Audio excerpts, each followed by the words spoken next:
नमस्कार किसान साथियों, मैं हूं सोनू चौधरी। इस वक्त मैं मौजूद हूं एलएस कृषि फार्म खंदौली जनपद आगरा में और यहां पर आलू की खुदाई हो रही है। और आप देख सकते हैं जो खुदाई है वो काफ़ी 37-97 आलू की हो रही है। और जैसा आप जानना चाहते हैं 37-97 की पैदावार कैसी निकल रही है खंदौली एरिया में और क्या है पूरा वो स्ट्रक्चर, आज हम आपको खंड खंड करके समझाने की कोशिश करेंगे। ये वीडियो ज़्यादा लेंथी हो सकता है लेकिन इसे बिना स्किप किए इसे अंत तक देखिएगा, क्योंकि आज हमारे साथ में एलएस कृषि फार्म के मैनेजर साहब जुड़ेंगे और जो कि प्रोप्राइटर भी हैं और बताएंगे आपको विस्तृत रूप से कि पैदावार इस वर्ष 2022 में कैसी निकल रही है और जिस तरीके से आपको आशंका है कि पैदावार का क्या, प्रोडक्शन का असर कितना कम हुआ है और क्या रेट बढ़ेंगे या नहीं बढ़ेंगे, वो भी आज हमारे साथ बताएंगे। और अगर मैं देखूं तो आप लोगों को हम दिखाना चाहेंगे, देखिए पैदावार इसे कहते हैं जो 37-97 की, क्योंकि अभी तक जो है 37-97 आलू आपने देखा कहाँ तक है, खुदाई कैसी हो रही है। और ये जो आलू है देखिए, आपको मैं यहाँ पर ये भी दिखा दूँ कि ये देखिए जो महाराष्ट्र यानी साउथ इंडियन की जो डिमांड होती है कलरफुल यानी पूरी तरीके से वाइट है और 37-97 की खूबी तो आपको पता ही होंगी। अब मेरे साथ में मैं आपको यहाँ पर ये देखिए डेयरी भी लग रही है और काफ़ी लोग जो हैं वहाँ पर मौजूद हैं और दादाजी भी मौजूद हैं। दादाजी कैसा निकल रहा है आलू? बढ़िया निकल रहा है। बढ़िया निकल रहा है। पिछली साल की अपेक्षा कितना देख रहे हैं? अब के ज़्यादा है। ज़्यादा है। और ये आप पूरे फार्मिंग की अगर बात की जाए तो आपने कितने बीघा खेत किए हैं? एक तो 36 बीघा है यहाँ पे खंदौली में। हाँ यहाँ। और आगे कितना है? आगे बहुत है भी। कितने कौन कौन सी जगह पे आपने आलू किया है? इगलास है, रूपधनु बांधनु है। रूपधनु बांधनु जो इधर वाला इलाका आ जाता है, तो इगलास में भी किया है। इगलास में कितने बीघा किया है? 200 बीघा है। 200 बीघा आपने इगलास में किया है। तो किसान साथियों, यहाँ आपको पूरी जानकारी मिलने वाली है। दादा, इस वर्ष कैसी पैदावार देख रहे हैं यहाँ की अपेक्षा खंदौली से लेकर इगलास अलीगढ़, कैसा लग रहा है?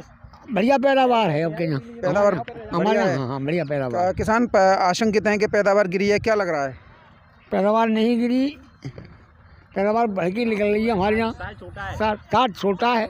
साइज छोटा है, मतलब पैदावार में कोई फर्क नहीं है, लेकिन हाँ। चलिए, मैं ये दादाजी से ये पूरा जानकारी नहीं दे पा रहे हैं। और देखिए, मैं आपको एक बात और क्लियर कर दूं, ये देखिए ढेर है, ढेर पे भी आपको ये लेके चल रहा हूं। और यहीं पे मेरे साथ में एलएस कृषि फार्म के मैनेजिंग डायरेक्टर और प्रोप्राइटर दोनों ही जुड़ेंगे।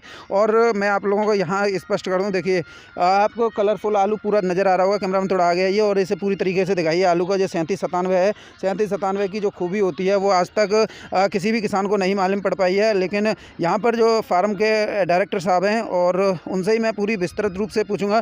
आज इस वीडियो में आपको पूरी जानकारी मिलने वाली है। सर, बहुत बहुत आपका स्वागत है हमारे चैनल पर। धन्यवाद। मेरा नाम गौरव सिंह जुरैल है, कृष्ण गोपाल ग्रुप से एलएस कृषि फार्म। पैदावार की बात करें तो अपना प्रोडक्शन ओवरऑल मुझे जो लगता है वो 5 से 10 कट्टे का ओवरऑल कम रहने की उम्मीद है, जिसमें मोटे की तादाद, जो हम टेबल पोटैटो जिसको बोलते हैं, उसकी तादाद 60-40 का रेशियो आने की उम्मीद लग रही है इस बार। प्रोडक्शन ओवरऑल लेट होने की वजह से जो खेती और बीच में बारिश होने की वजह से प्रोडक्शन में कमी अनुमान की जा रही है। जैसे कि इस वर्ष जो है आपने भी यही बताया, किसान भी यही बता रहे हैं, तो क्या लग रहा है इस वर्ष?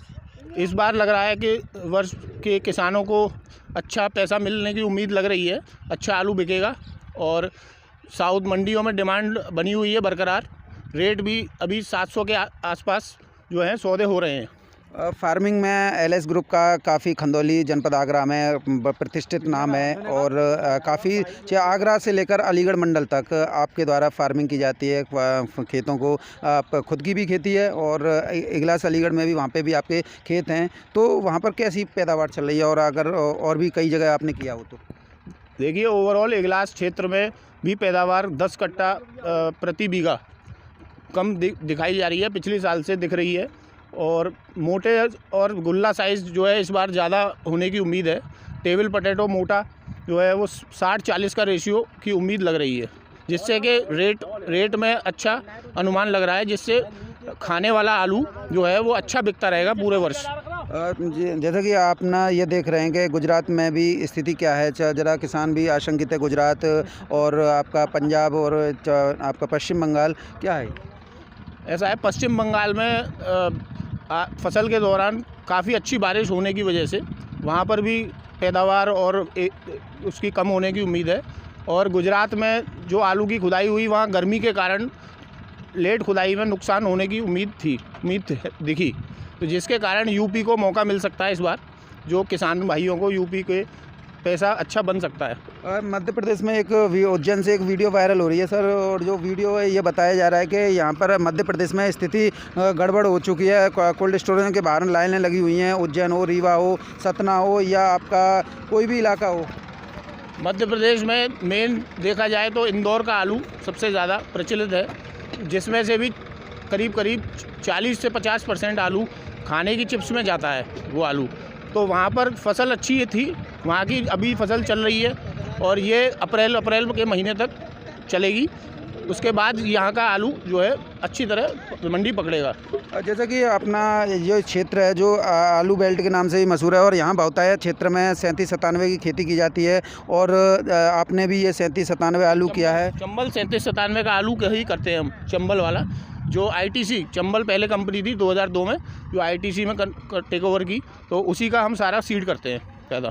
ITC का जो बीज बताया जाता है कि उसमें कभी 37-97 उसका प्रोडक्शन जो है काफ़ी कम उले होता है, और कुछ किसानों को भ्रमित भी किया जाता है कि इसका जो साइज़ है वो डेवलप नहीं हो पाता है। क्या ऐसा लग रहा है? नहीं, ये बहुत सारी गलतफहमियां होती हैं। 37-97 जो चंबल का होता है उसका वो तो खेत के ऊपर, जुताई के ऊपर सारी चीज़ें डिपेंड होती हैं। ठीक है, आप बीज एक्चुअली कहाँ से लेके आए, कंपनी से या किसी और से ले लिया, वहाँ किसान थोड़ा भ्रमित हो जाता है। बट चंबल या ITC का जो 37-97 है उसकी पैदावार 60 पैकेट, 70 पैकेट, 75, 80 पैकेट तक निकलती है। और जो CPRI का जो 37-97 है उसकी पैदावार थोड़ी ज़्यादा दिख रही है, 80 पैकेट तक, 70 पैकेट तक ये है। जैसा कि आपने ये इसका किया है ITC का चंबल, और काफ़ी किसान अभी आपका ही उस पर देख के कहेंगे कि इतनी पैदावार इसकी नहीं निकल सकती है और आप झूठ बोल रहे हैं, आप ये कर रहे हैं, तो ऐसा क्या है? नहीं, ये तो क्षेत्र में लोग काफ़ी अच्छे तरह परिचित हैं और उन्होंने देखा हुआ है, और बहुत लोग इस्तेमाल करते हैं ITC का। हमारे आगरा बेल्ट में, अलीगढ़ बेल्ट में सब लोग इससे जानकार हैं, तो उनको पता है कि 50 से लेकर 70-75 तक का एवरेज खेत के अनुसार और अपना खेती करने के अनुसार जो है चंबल का ITC का ये निकलता है 37-97। अभी इस समय पे जिस तरीके से अभी 37-97 की हार्वेस्टिंग शुरू हुई है, और आकलन भी अभी किसानों द्वारा नहीं किया जा रहा है, और कई किसान जो हैं काफ़ी आशंकित हैं कि भाई पैदावार गिर गई है या ये हो गया है, और इससे देखिए जैसे ये वाला साइज़ है इसको लेकर ज़्यादा वो दिख जाते हैं। देखिए अभी आज 2 से 3 दिन हुए हैं अभी क्षेत्र में खुदाई लगे, और सारी जो है जानकारी है और पिक्चर तो 5 तारीख के बाद क्लियर होगी। लेकिन जहाँ तक हमारा अनुसार है, हमने पूरा भ्रमण किया है हर क्षेत्र में, तो वहाँ लगभग 10% का रेशियो कम आने की उम्मीद है पिछली साल से। जैसे कि अभी आपका आगरा से लेकर आपका सादा तो और भी जगह पे, तो क्या स्थिति इस बार 2022 में पनपने देखने को मिल सकती है? स्थिति किसानों की जो शुरुआत हुई है वो बिक्री से अच्छी है, और आगे जो 5 से 10 तारीख तक और ज़्यादा पिक्चरें क्लियर होंगी। तो लेकिन उम्मीद ये है कि किसान को इस बार की फसल में अच्छा पैसा बन सकता है। किसान को तो बन सकता है, लेकिन सर वो बात ही घूम फिर के यही आ जाती है कि किसान को जब हमारे द्वारा कहा जाता है या आप लोगों द्वारा कहा जाता है कि भाई समय अनुसार, स्थिति के अनुसार अपना आलू निकालते रहें, तो किसान को लगता है कि ये हमें मरवाने के लिए घूम रहे हैं। नहीं, देखिए किसानों को अब थोड़ा सा जानकारी मिलने लगी है सब लोगों से, वो लोग YouTube वगैरह सब चीज़ें देख रहे हैं, अपना डिसीजन खुद ले रहे हैं। तो उनको मैं तो एक ही चीज़ बोलूँगा कि आप किसी के कहने पर न जाएं और अपना डिसीजन स्वयं लें। मार्केट में अगर अच्छा दाम मिल रहा है तो उसके पैसे बनाएं, उसका रेट उसको बेच करके पैसे बनाएं। धीरे धीरे आलू निकालना ये सबसे, चाहे वो मध्य की साल हो चाहे तेज़ी की, आप उसको पैसे मिल रहे हैं तो आप उसको बनाइए। कुछ किसान इस तरीके से आशंकित में हो जाते हैं कि भैया इस जो आप बता रहे हैं 600, 650, 700 के दाम कोई नहीं लग रहा है, और ये सिर्फ कोल्ड स्टोरेज मालिकों द्वारा किसानों को टांगने का काम किया जा रहा है, और इससे कोल्ड भरेंगे और फिर कोल्ड स्टोरेज मालिक आलू किसानों के ऊपर राज करना शुरू कर देंगे, यानी उनका शोषण कर देंगे। कहाँ तक आप सही मान रहे हैं इसे? देखिए ऐसा तो मुझे तो नहीं लगता कि ऐसा है, क्योंकि हम लोग फील्ड्स में घूम रहे हैं, गाड़ियां लोड हो रही हैं। आज भी, कल भी 700 रुपये का सौदा हुआ है यहाँ कुरसंडा के पास, खेत से ही आलू बिका है। तो अब मंडी से डिमांड जो आएगी उसी को हम रेट मानते हैं।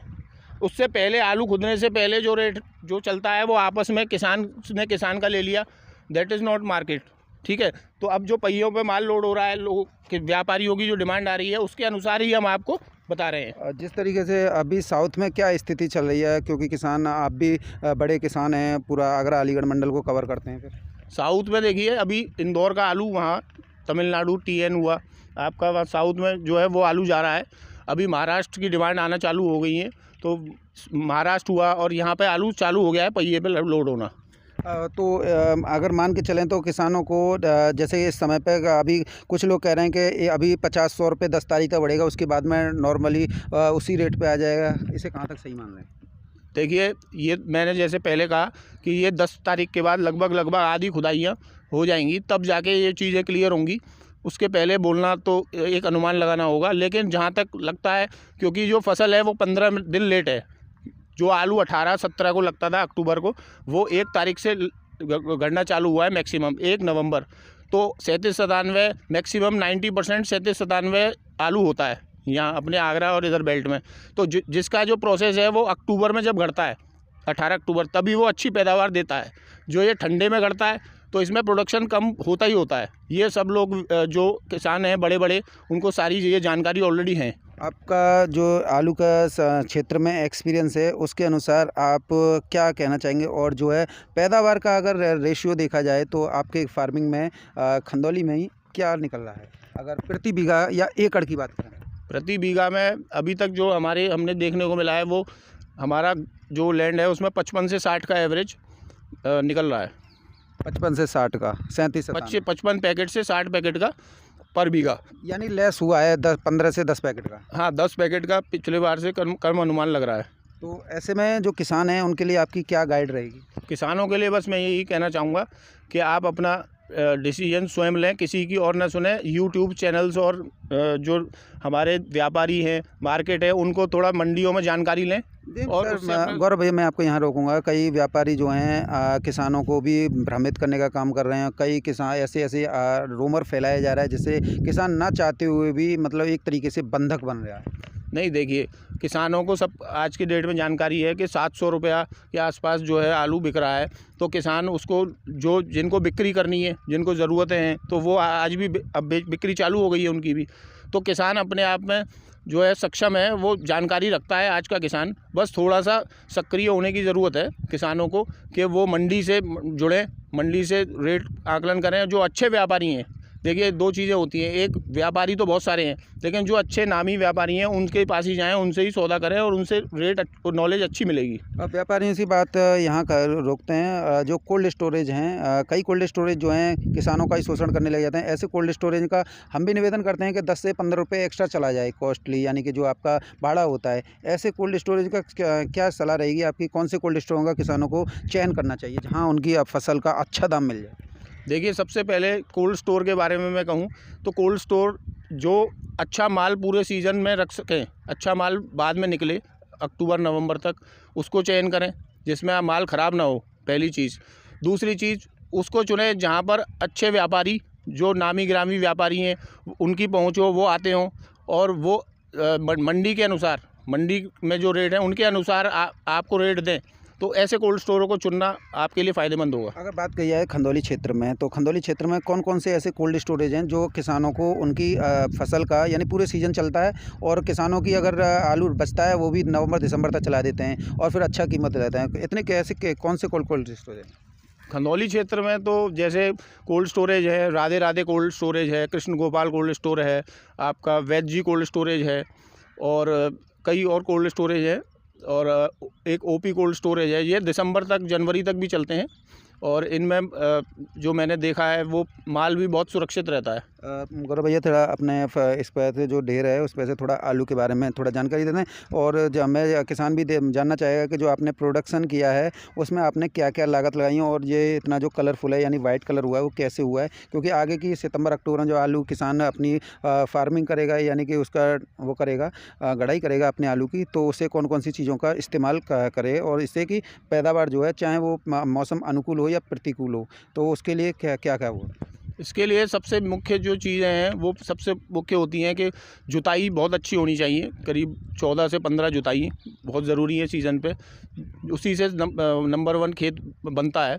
उसके बाद आपका जो बीज है, सीड है, वो second number point of view आता है। जो सीड होगा वो आपका हेल्दी होगा तो आपका पैदावार भी ज़्यादा होने की उम्मीद है। ठीक है। तीसरी चीज़, आपकी जो लागत है, आप जो फसल में लगाओगे, जितना अच्छा चीज़ें रिसर्च करके लगाओगे, जैसे कुछ स्प्रेज में, ठीक है, आपका जो है फंगीसाइड है, आपका जो टॉनिक है, आप उसको अच्छी कंपनीज़ जो आज वर्ल्ड पॉपुलर हैं उनका इस्तेमाल करेंगे तो उनके रिजल्ट्स बहुत अच्छे को देखने को मिलते हैं इसमें। तो जब भी जो विभिन्न कंपनियां उस टाइम पे ऐसी कुकुर मुत्ते की तरह हावी हो जाती हैं, किसान का दिमाग जो है अपसेट कर देती हैं, तो ऐसे किसानों को कौन कौन सी ऐसी कंपनियां जो चयन करनी चाहिए? ऐसी कंपनीज़ हैं, कई फॉरेन कंपनीज़ हैं, विदेशी कंपनीज़ हैं।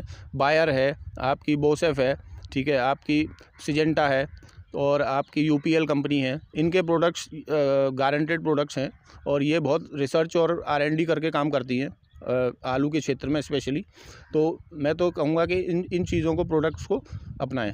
जी, तो किसान साथियों, आपने देखा ये थे एलएस कृषि फार्म के मैनेजर गौरव भाई जी, और इन्होंने अपना पूरा आपको इंफ्रास्ट्रक्चर दिखाया और पैदावार भी 55 से 60 पैकेट बीघा बताई है। लेकिन हालांकि इन्होंने ये भी बताया है कि इसमें पैदावार 10 से 15 पैकेट प्रति बीघा की इस बार जलवायु परिवर्तन, जो मौसम का चक्र जो चला है उसकी वजह से थोड़ी कम ज़रूर हुई है। और इस वक्त जो रेट हैं इनके द्वारा भी बताया गया है 700 रुपये प्रति पैकेट तक के चल रहे हैं। तो ऐसे में अगर आपके दाम आलू के अच्छे लग रहे हैं तो आप अपने आलू को समय अनुसार निकालते रहिएगा। और अगर आप रिस्क लेना चाहते हैं वो आपकी मर्जी है, क्योंकि रिस्क तो नाम से ही बनते हैं, लेकिन इतना बड़ा जो पिछली साल जो रिस्क वाला काम किया था वो कतई ना करें, क्योंकि ये आलू है और आलू का कोई भरोसा नहीं है कब किस करवट बैठ जाए। यानी आज 700 बैठ रहा है तो कल नीचे भी हो जाए और हो सकता है कि वीपर क्रॉस भी चला जाए। तो ये था मेरे साथ में एलएस कृषि फार्म से पूरा 37-97 का रिव्यू। कैसी रही पैदावार और कितने लग रहे हैं इसके दाम, तो या आपको वीडियो कैसी लगी इस बारे में आप कमेंट में लिख के ज़रूर बताना। अगर आप भी चाहते हैं अपने खेत से